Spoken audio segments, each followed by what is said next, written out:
Hello and welcome to Newsfeed on Trust TV, a program that brings to you stories trending around the world that people are talking about and sharing, plus their reactions on the stories. In the last episode, we brought you some of the stories that trended from the month of June to September, and on this episode, we're kickstarting from where we stopped and also wrapping up Newsfeed for the year 2024.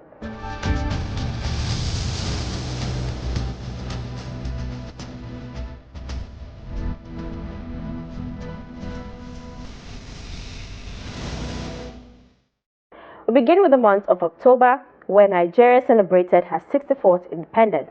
President Bola Tinubu said Nigeria was at a critical juncture and dizzying crossroads when he took up the reins of government on May 29, 2023. During Nigeria's 64th Independence Day anniversary on October 1, 2024, the president said the situation of the country at the time he came into office necessitated that the country choose between reform for progress and prosperity or carry on business as usual and collapse. Tinubu said his administration decided to reform Nigeria's political economy and defense architecture for the nation to survive.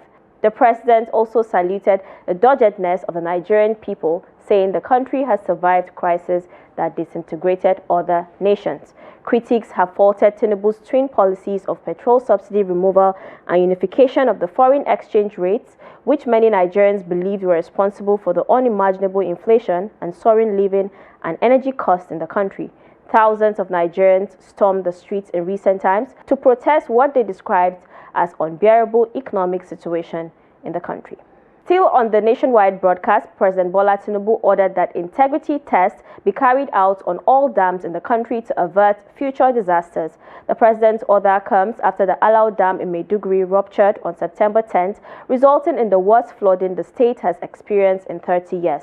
Tinubu, during Nigeria's 64th independence anniversary, said his administration has been responding to natural disasters, particularly the aforementioned flood. The flood displaced over 1 million people who have found shelter in different internally displaced persons camps, IDPs.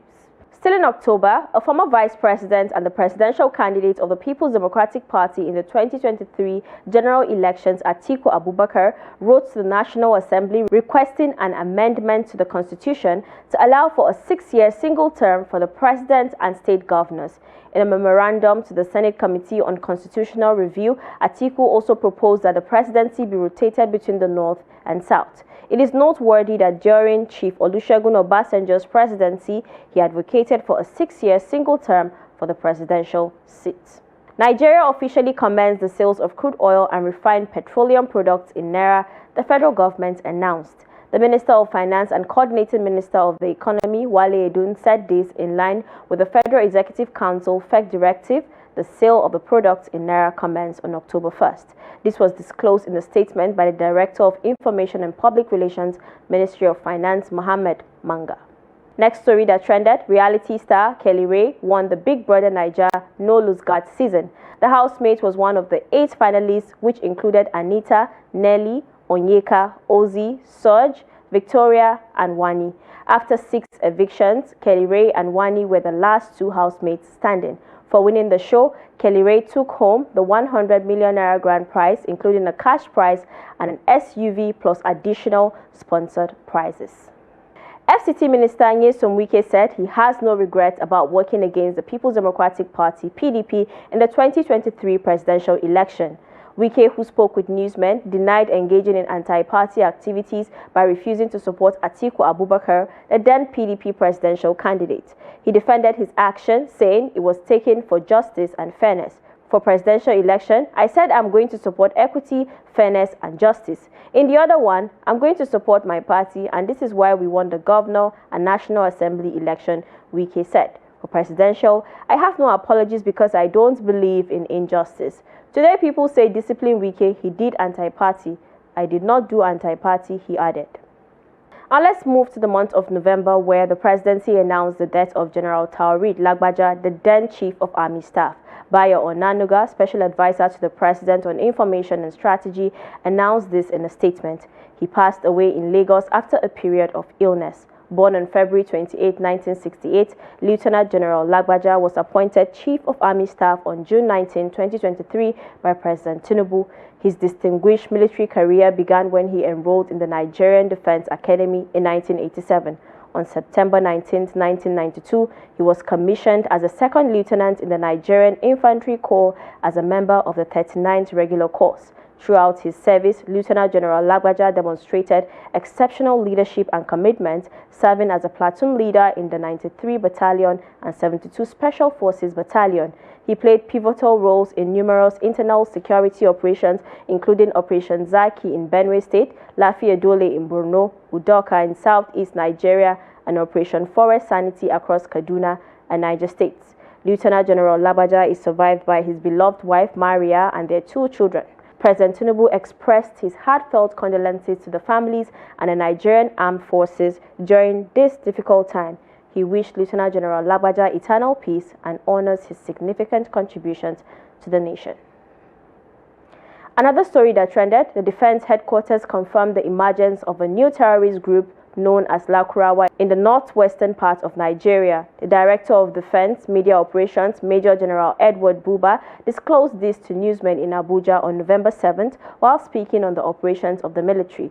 Buba said that the new terror group emerged from the Republic of Niger after the coup that led to the breakdown of military cooperation between Nigeria and Niger.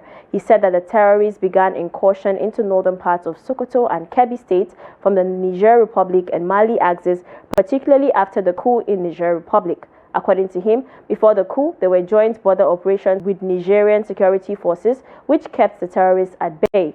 He assured Nigerians that Nigerian troops have sustained intelligence, surveillance, and reconnaissance (ISR) to degrade the terrorists. He added that the terror group had continued to take advantage of the vast undergoverned areas to hide and evade troops as well as harass the locals. According to him, troops are locating them and eliminating the threat. Donald Trump was elected the 47th President of the United States in a stunning political resurrection that sent shockwaves through America and around the world.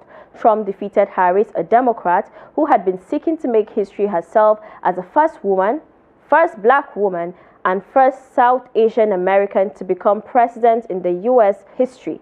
Harris, 60, made reproductive rights and personal freedoms a rallying cry and backed a national law codifying access to safe abortion. Her loss represents a devastating, anxiety-inducing blow to supporters, reminiscent of Hillary Clinton's crushing defeat in 2016. Still in November, the Port Harcourt Refining Company, PHRC Limited in Rivers State, commenced crude oil processing. This is according to the Chief Corporate Communications Officer of the Nigeria National Petroleum Company Limited, NNPCL, Femi Shoneye. Shoneye said truck loading commenced, adding that the NNPCL is also working tirelessly to bring the Warri refinery back online soon. This move ends a series of failed deadlines for the commencement of production at the refinery in Nigeria's oil-rich Rivers State. Upon his resumption of office in August 2023, the Minister of State for Petroleum Resources, Heineken Lopobri, said the Port Harcourt refinery would be back on stream in December of that year. In March of the following year, the Group Managing Director of the Nigerian National Petroleum Company Limited, Mele Kyari, said a refinery will begin production in April. And finally, in December, President Bola Tinubu said that the good life Nigerians were living before the removal of fuel subsidy was fake and capable of leading the country into a total economic collapse. On May 29, 2023, the day of his inauguration into office, Bola Tinubu announced the removal of the fuel subsidy. The president said that the need to salvage the future of the country and rescue it from the brink of collapse necessitated the strategic decisions to remove fuel subsidy and unify the exchange rates. He spoke during the 34th and 35th combined convocation ceremonies of the Federal University of Technology, Akure, in Ondo State. The president, represented by the Vice Chancellor of the University of Ilorin, Professor Wahab Egbewole, said that his administration was aware of the consequences of the tough decision to remove the subsidy. Unfortunately, the good life we thought we were living was a fake one that was capable of leading the country to a total collapse until drastic efforts were urgently taken, he said. He also condemned the mass exodus of the youths leaving the country to seek proverbial greener pastures, observing that their action has led to brain drain in all sectors of the nation's economy. The Economic and Financial Crimes Commission made its largest recovery in the history of the agency in December. In a statement, the agency said it recovered 753 units of duplexes and other apartments in Abuja Justice Jude Onwu-Ebueze on December 2, 2024, gave a ruling on a final forfeiture of an estate in Abuja measuring 150,500 square meters and containing 753 units of duplexes and other apartments. This is the single largest asset recovery by the Economic and Financial Crimes Commission (EFCC) since its inception in 2003. The estate rests on Plot 109, Cadastral Zone C09, Lokogoma District, Abuja, the agency said in a statement. The forfeiture of the property to the federal government by a former top brass of the government was pursuant to EFCC's mandate and policy directive of ensuring that the corrupt and fraudulent do not enjoy the proceeds of their unlawful activities.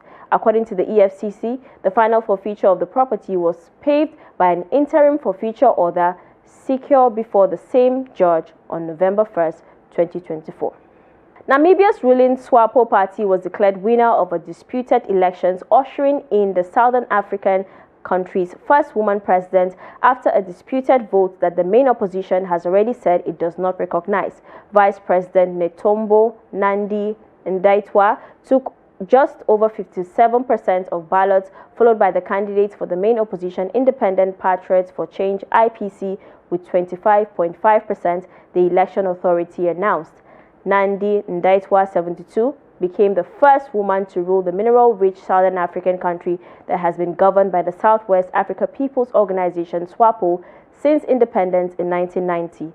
The November 27th election was extended twice as logistical and technical problems, including a shortage of ballot papers, led to long queues. Some voters gave up on the first day of voting after waiting for up to 12 hours. The IPC said this was a deliberate attempt to frustrate voters and it would not accept the results of the elections.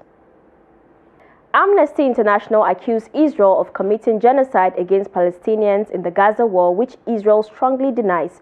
The UK-based human rights group said its conclusion was based on dehumanizing and genocidal statements by Israeli officials, digital images and witness testimony, and must serve as a wake-up call to the international community. Israel's foreign minister described the 295-page report as entirely false and based on lies, while the Israeli military said the claims were entirely baseless and failed to account for the operational realities it faces. The 2023-2024 conflict involving Gaza refers to the most recent escalation that began on October 7, 2023, when Hamas launched a large-scale attack on Israel, leading to a significant military response from Israel. This marked one of the most devastating and intense periods of violence in recent history, with widespread destruction in Gaza.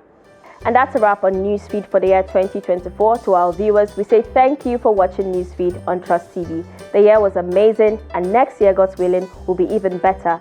Do well to follow us across all our social media platforms for more programs, news, and documentaries. My name is Dorcas Yakubu Zallah. See you next year. Happy holidays.